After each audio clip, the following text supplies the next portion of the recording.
बहुत समय पहले की बात है। एक छोटे से कस्बे में बहुत सारे घर हुआ करते थे। उनमें से दो घर ऐसे थे जो एक दूसरे के काफ़ी पास पास थे और उन घरों के परिवार के लोग अपनी अपनी प्यारी बच्चियों सोफी और जेनी के साथ रहा करते थे। दोनों घर आपस में बहुत पास पास थे, इसलिए दोनों घरों के सदस्य साथ में ही घूमा करते थे। इसलिए सोफी और जेनी का बचपन भी साथ ही बीता। वो साथ ही खेला करती थी और अब धीरे धीरे वक्त के साथ बड़ी हो रही थी और साथ ही उनकी दोस्ती भी और गहरी होती जा रही थी।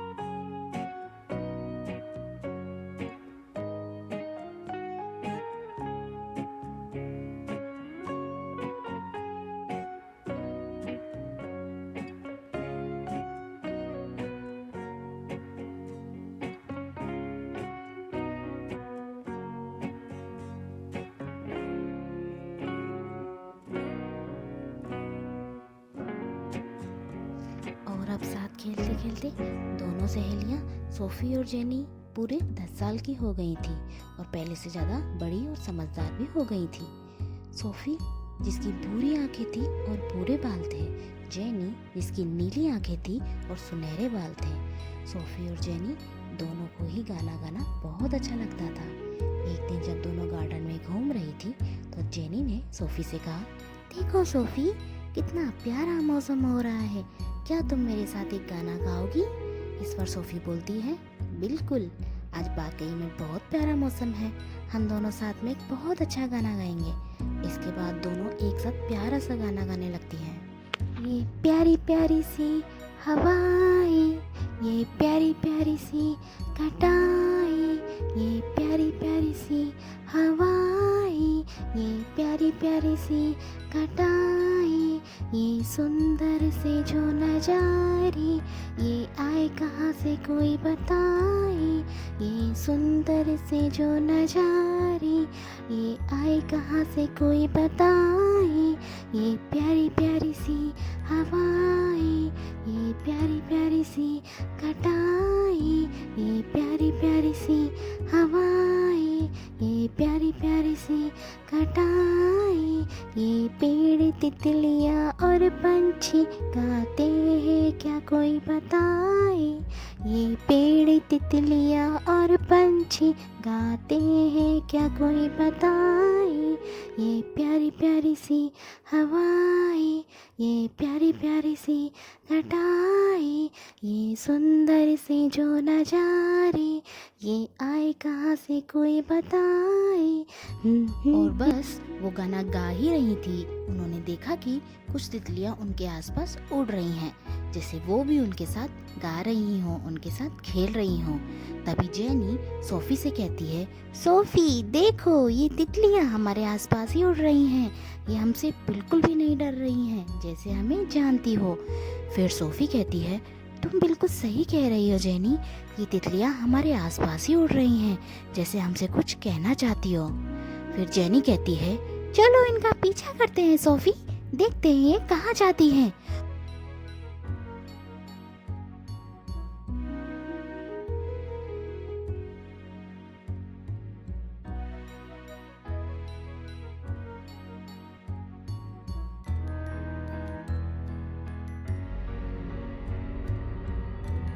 भागते भागते उन्हें पता ही नहीं चलता कि कब वो एक घने जंगल में आ गई, जहाँ बहुत अंधेरा था और दूर दूर तक कोई दिखाई नहीं दे रहा था। वो दोनों काफ़ी डर जाती हैं और डर के कारण इधर उधर देखने लगती हैं, लेकिन वो फिर भी हिम्मत नहीं हारती और एक दूसरे के हाथ में हाथ डाले हिम्मत के साथ आगे बढ़ने लगती हैं, इस उम्मीद में कि शायद उन्हें कोई रास्ता मिल जाए ताकि वो अपने घर फिर से जा सके। लेकिन तभी अचानक से हल्की सी डरावनी आवाज़ आती है और वो दोनों डर के मारे वापस पीछे की ओर भागने लगती हैं। लेकिन भागने के बाद भी वो देखती हैं वो वापस वहीं आ गई हैं जहाँ से वो भागी थी। तभी अचानक सा चमकता हुआ प्राणी प्रकट होता है और दोनों उसे देखने लग जाती हैं। और सोफी जेनी से बोलती है, जेनी देखो ये कितना सुंदर है और कितना चमक रहा है। शायद ये हमसे कुछ कहना चाहते हैं या शायद ये हमें कहीं ले जाना चाहते हैं। और दोनों उन्हें फिर से देखने लग जाती हैं कि तभी अचानक एक नीली रोशनी चारों तरफ फैल जाती है और दोबारा एक तारे जैसा चमकता हुआ प्राणी प्रकट होता है और वो उनसे कहता है, हेलो मैं हूँ लूना। तुम्हारा इस जंगल में स्वागत है सोफी और जेनी। ये जंगल जादुई है। इस जंगल और हम सब लोगों ने ही तुम्हें बुलाया है, पर अभी यहाँ से चलना होगा। ये जगह सुरक्षित नहीं है। मेरे पीछे आओ सोफी और जेनी। ये कहकर सोफी और जेनी लूना के पीछे पीछे चलने लगती हैं और लूना उन्हें जंगल के जादुई जानवरों के पास ले जाता है। और उन्हें देखकर सोफी और जेनी बहुत खुश होती हैं और उनके साथ साथ खेलने लग जाती हैं।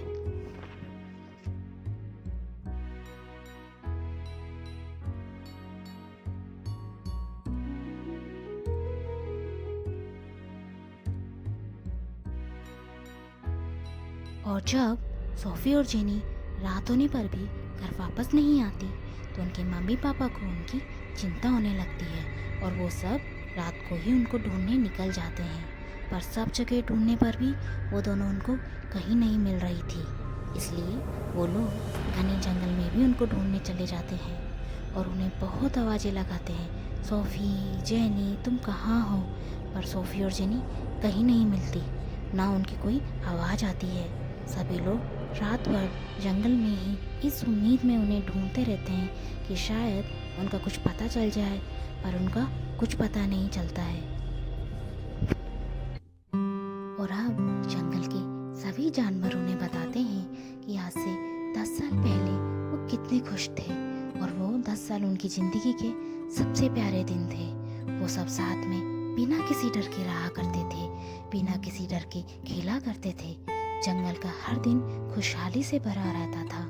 जंगल फल फूल रहा था क्योंकि जंगल का राजा प्राण रक्षक, जो कि एक पेड़ था, वो जंगल का ख्याल रखता था। जंगल के जानवर प्राण रक्षक से बहुत प्यार करते थे। प्राण रक्षक कोई साधारण वृक्ष नहीं था, वो एक ऐसा वृक्ष था जो एक मनुष्य का रूप भी रख सकता था, पर उसे एक बूढ़े व्यक्ति के रूप में रहना ज़्यादा पसंद था। इससे वो खुद को समझदार समझता था। प्राण रक्षक जंगल के जानवरों से, इस जंगल से बहुत प्यार करता था और जंगल के जानवर भी प्राण रक्षक से बहुत प्यार करते थे।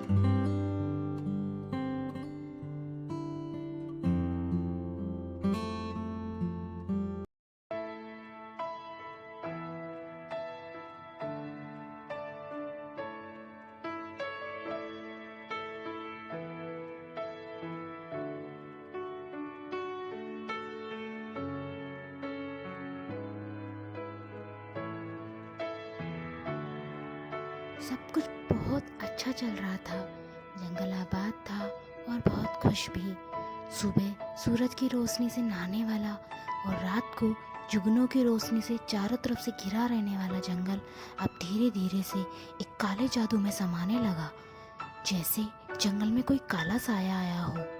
सोफी और जेनी को सभी जानवर ये कहानी सुना ही रहे थे कि उन्हें चलते चलते सुबह हो जाती है और सोफी जेनी से कहती है, जेनी तुम्हें डर तो नहीं लग रहा ना? इस पर जेनी कहती है, नहीं बिल्कुल नहीं सोफी।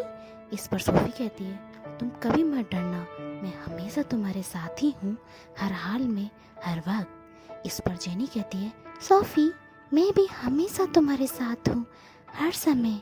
जब भी तुम्हें मेरी ज़रूरत होगी तुम मुझे अपने पास पाओगी। अब दोनों मुस्कुराकर फिर से आगे बढ़ने लगते हैं और आखिरकार वो लोग प्राण रक्षक के पास पहुंच ही जाते हैं।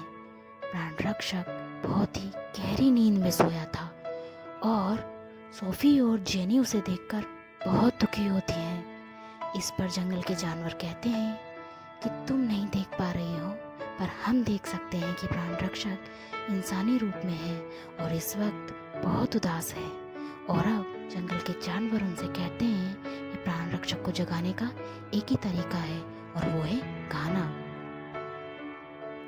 अगर कोई सच्ची दोस्ती वाला व्यक्ति सच्चे दिल से गाना गाए तो प्राण रक्षक को जगाया जा सकता है। सोफी और जेनी, तुम्हें इस जंगल ने इसीलिए चुना है ताकि तुम्हारे सच्ची दोस्ती से गाया हुआ गाना सुनकर प्राण रक्षक जाग जाए जो 10 सालों से सोया है, क्योंकि प्राण रक्षक को जगाना बहुत ज़रूरी है। जंगल को उसकी ज़रूरत है। प्राण रक्षक हमारे लिए कोई पेड़ नहीं है, बल्कि वो हमारी पूरी दुनिया है, हमारा सब कुछ है। सोफी और जेनी पूछती है कि आखिरकार प्राण रक्षक की हालत किसने की।